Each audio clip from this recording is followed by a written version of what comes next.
Matul l-2022, Malta kellha t-tieni l-ogħla rata ta' tobba gradwati fl-Unjoni Ewropea, hekk kif kellha kważi 28 tabib għal kull 100,000 persuna.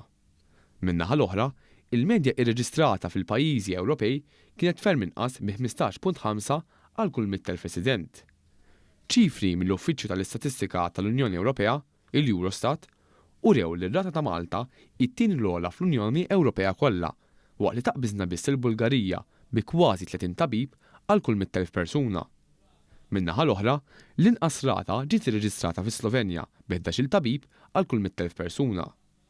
L-istess statistika miġbura mill-Eurostat turi li b'kollox fl-2022 kien hemm kważi 70,000 tabib igradwat fl-Unjoni Ewropea.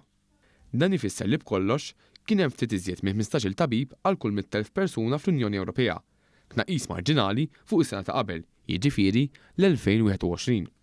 Statistika separata uriet li fl-istess perjodu tal-2022 fl-Unjoni Ewropea kollha kien hawn ftit aktar minn 14,000 dentist ikkwalifikat biex iwettaq il-professjoni tiegħu. F'termini reali dan ifisser li fl-Unjoni Ewropea hemm 3 dentisti għal kull 100,000 persuna. Fuq livell nazzjonali, ir-Rumanija kellha l-ogħla rata bi kważi 10 dentisti gradwati għall-istess ammont ta' residenti.